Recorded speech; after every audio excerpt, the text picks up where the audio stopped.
のため障害を取り除くのはメイドの務めです。それではベルファスト参ります。 Hello and welcome. Today we are in the Tier 7 Italian battleship, the Francesco Caracciolo. Last time there were complaints that I didn't use SAP, so this time we're gonna use a lot of SAP. Also, I made a mistake last time when talking about destroyers and SAP. You see, I mentioned that SAP does 10% of the damage to destroyers on battleship caliber guns, unlike cruisers, which do full damage. Now, I mentioned that, but then I went on to talk about ricochets, which obviously don't happen, because the reason you do 10% of the damage like an AP overpen is because you can overmatch the destroyers. Right? That's why. Which means that because SAP does more damage than AP, SAP is always the superior choice to use against destroyers, because destroyers don't have armor plates thick enough that SAP would ever become a problem on it. Therefore, yeah, that was just complete BS by me for some reason. I don't know why I didn't connect the two, but effectively SAP and destroyers is very good. Oh my god, 14k on that Amagi. Damn. Now, I want to say something though. That was one of the first salvos that Amagi took. Not quite the first, but one of the first. And one thing that I've noticed is that first salvos against lots of ships with AP and HE and SAP, it doesn't matter. Quite often the first salvos deal a lot more damage than subsequent ones. Quite often it's almost a double, or some number very close to that. Like a ship that hasn't been touched before tends to take a lot more damage on that first salvo. I mean, let's see how it goes against this Kansas. 8,000 on 2 shells, by the way. I think it's because some sections of the ship that have very little HP run out of HP basically on the first salvo, and then the next time they get hit, you don't lose as much HP on them. I don't really know for sure though, so don't quote me on that. But I've definitely noticed a pattern where the first salvos on ships, bigger ships I mean, tend to do a lot more damage than subsequent ones. So, with SAP it might seem that you do a massive amount of damage, but for some reason when you do like follow-up shots they never seem to be, well not never, but they usually don't seem to be nearly as massive. Also, right now we just saw actually a downside of SAP. I fired on the Bayan, I hit 2 shells, but they were both failed to penetrate, because Bayan has some random armor plates there that just block SAP. They're thicker than SAP can pen, and as a result it doesn't deal nearly as much damage. AP would have definitely been better there, because they probably would have simply penetrated and done some damage. But against other ships, obviously SAP. Actually, against higher tier battleships and cruisers, etc., SAP works just fine. It's just that tier 4 to 6 battleships tend to have these kinds of weird armor plates that are too thick for the SAP, so you kind of have to know what you're shooting at. So ships like Bayan are a bad idea to fire SAP at, and some of these Soviet battleships, the tier 5 and 4 and 6 ones I think, they just have these weird armor plates that your SAP just won't go through. Whereas AP will have no problem dealing penetration damage. But higher tier ships like tier 7, 8, 9, etc., those are fine. Usually you deal regular damage that you would expect. So far though, SAP actually hasn't been that great, but I doubt AP would have done much better. We're still playing on Trident, surprisingly. I'm gonna try again with SAP, but I have a feeling it's not gonna work out. I find Trident to be an interesting map, because it's small. Yeah, 1 non-penetration. Then again, even if that did damage, it would only be 4,000, or roughly something like that. Anyway, Trident is a small map, and the cool thing with being a smaller map is that battles happen, well, quicker. You know, there isn't nearly as much room to stay at 20 kilometers. Like, if I want to stay at 20 kilometers from this Bayan, I'm on the map edge.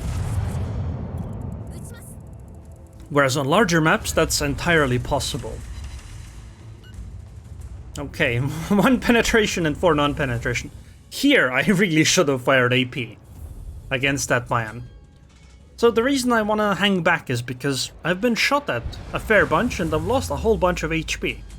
I mean, my heal is gonna be on cooldown, so I don't want to be the focus of the enemy team for some time, at least like a minute or so. But I mean, I can still turn around while doing that, right? Also, I told my team that we don't actually need to attack them over here at A, because, well, we're clearly holding the sea cap. The enemy has basically very little chance that they're gonna take it anytime soon, and chances are we're gonna take B as well, because we have a Kagero there, and they have an Amagi, and, well, destroyers tend to be way scarier in these situations than battleships. Hello, shores. How are you doing? Would you like to stop right there, criminal scum? Anyway, target is gonna be the Akizuki because she actually misplayed a little bit. She's going in front of the island instead of going further away. And the problem with being in front of an island is that, well, you just can't kite away. You have to go broadside to the enemy. And while you can't get citadel as a destroyer, you still provide a larger surface area, and enemies are more likely to hit you with many shells. Kansas is a nice target though for SAP. She has a massive superstructure, and overall she tends to be fairly easy to hit. So I've actually finished the Caracciolo grind, and I'm on the Veneto, and I was a bit disappointed because apparently it's the same guns with, I think, less accuracy, or at least something very comparable. So it's not very... I'm not very happy with the next tier of the ship, but the tier 7 one is... The Caracciolo is great. Like, seriously great. The only complaint I have with the Caracciolo is that look at that rear turret, the very last turret. It looks a little too far at the back. I feel like the rear turret should have been further forward. Because it's very rare, at least on other ships, that we find where the turrets just sit really far at the back of the ship. Because it's probably like makes it imbalanced or something, I don't know. Like, I don't know the real reasoning, it just looks weird. Usually the turrets, there's like a whole bunch of room between the edge of the very end of the ship and to where the last turret is. Oh my god! 4 penetrations, that's gonna be a lot of damage. Yeah, that was a pretty heavy hit on the Amagi. Anyway, I'm gonna go try and help the guys at B, because while it seemed unlikely that the enemy would take the B or C caps, well, it's still possible. I mean, they have 3 ships over there, an Algeria, a Shores, Amagi, and New Mexico, and 2 destroyers might not be able to easily hold them off. Or at least not for the entire duration, especially since they have help from the CV.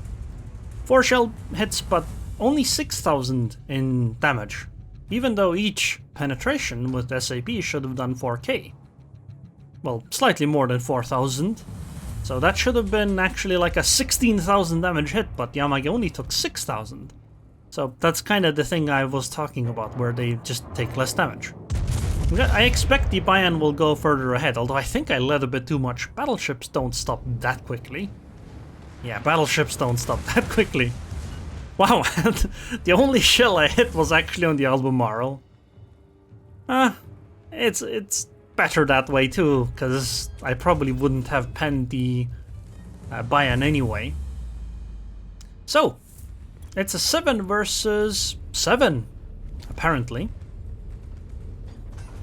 But I think we hold a distinctive advantage, because we have 3 destroyers, they have 1. Actually, that might not be as much of an advantage, because sure, destroyers are extremely important in winning games, but at some point you also need just enough firepower and ships.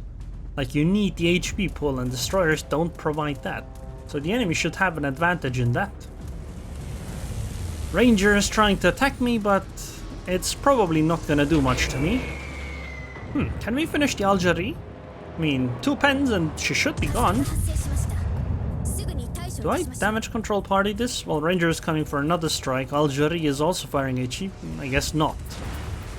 2,063 damage from the SAP pen, which is actually half, not the full penetration damage. Right? Because SAP does 12,500 damage. 30% of that should be 4,000 damage. So if that's the amount of damage she takes, well, I'll need actually 2 more shells for her. Come on, Algeria. No, wait. Albemarle actually got our Shiratsuyu with secondaries? The cruiser sank our destroyer with secondaries. Okay, okay. I see how it is. Finally, the Albemarle went down. Sorry, Algeria went down, not Albemarle. Although, the Albemarle also went down. That's also true. Okay, do we need 2 shells for these chores as well? Rangers coming for another strike, but I should be alright. Yeah, we did need 2 shells. Wait, are we gonna just... we just dodged the shells. I mean, torpedoes. Okay, chores went down as well. Excellent. And now it's a 6 versus 3. And the Ranger is actually right there. She's actually coming straight at us. Now, I don't know if the SAP on the Caracciolo can citadel a Ranger. I truly don't know. Maybe I need AP for this. Oh, she broke my rudder. Okay, apparently the SAP can citadel the Ranger. But if she actually angles, then obviously it's not gonna happen, right? Because SAP shells explode on contact. Which means that if there's an armor plate between, or some section between the citadel and the place where the shell impacts, it won't penetrate through to the citadel like AP would. So perhaps firing AP here when Ranger is angled like this would be a better choice, but meh, whatever. Wow, 1 shell hit the bow of the ship and the other the rear of the ship. Okay. Oh, come on! Seriously, Ranger? Why would you... That should have been mine. Hey!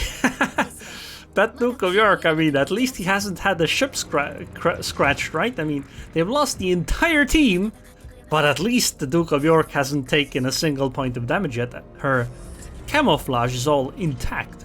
The paint job has not been, well, it has been now, but until this point it hadn't.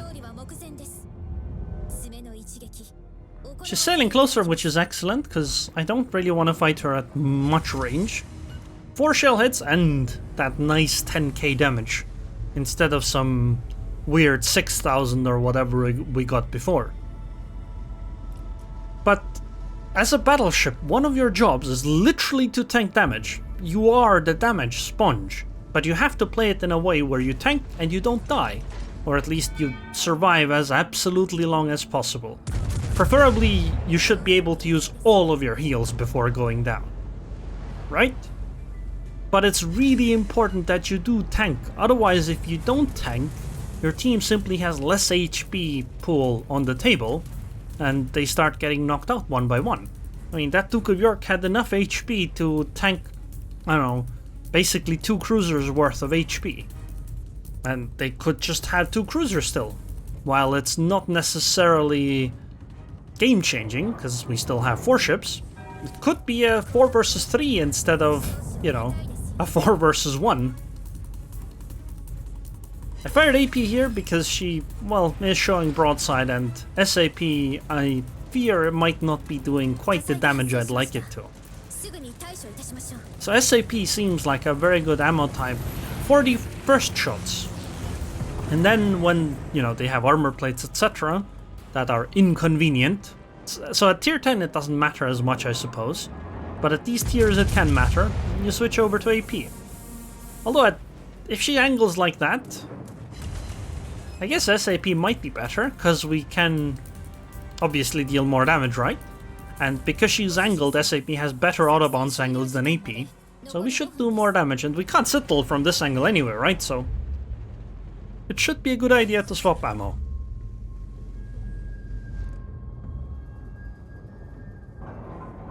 I'm gonna try to hit the stern of the ship. Even though I say it would be a good idea to swap ammo, of course I won't, because reasons. What they are, I'm not sure, but apparently I had some. Maybe I forgot. Okay, I doubt that's the case.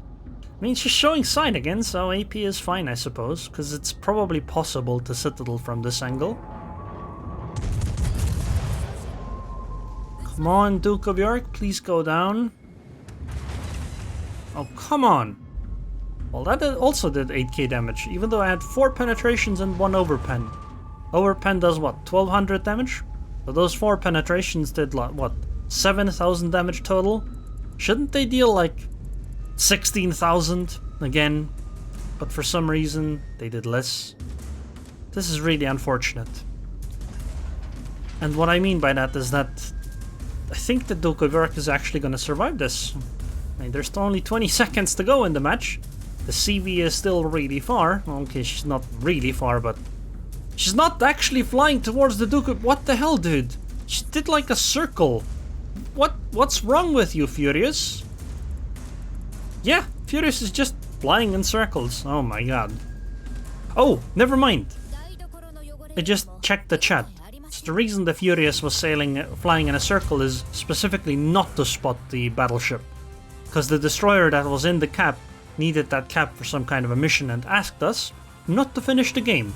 So if the Furious never actually spots the Duke of York, nobody can take a shot, and thus the destroyer gets to finish his match. Also, end screen, I would like you right now. Thank you very much. 169k damage, sank 2 ships, got 16 planes, high caliber, and Dreadnought, of course. A pretty good game, I have to say. 2300 base XP. Wow. That is actually way more than I expected for a tier 7 ship, but then again there were tier 8 ships in this match, so that would give me extra XP, such as the Amagi, for example, that I got a pretty amazing first salvo on. Still though, I think if the Duke of York on the enemy team had tanked slightly more, the game could have gone differently. Maybe not like completely changed, but it probably would have gone way better for the enemy team. Wow. So the SAP did about 2000 damage per shell, the AP did about 2000 damage per shell. Okay, I guess it doesn't really matter which one you fire then, at least based on these numbers. But yeah, SAP it's very good. It's fine if you play the ship as basically AP only, it's fine. But if you play it SAP only, that would be fine too. Both are alright. Anyway, captain skills wise, emergency repair specialist, grease the gears, adrenaline rush, emergency repair expert, concealment expert, basics of survivability, and fire prevention, of course. Upgrades, propulsion mod, because I have basics of survivability, otherwise I would use damage control. Then aiming systems, damage control again, and main arms modification 1. And this was the last match that I needed to unlock the Vittorio Veneto. I got my 140k damage from this. So anyways, I hope you guys enjoyed this video. I would like to thank the patrons on Patreon. Thank you very much for your continued support, and I hope I'll see you guys next time.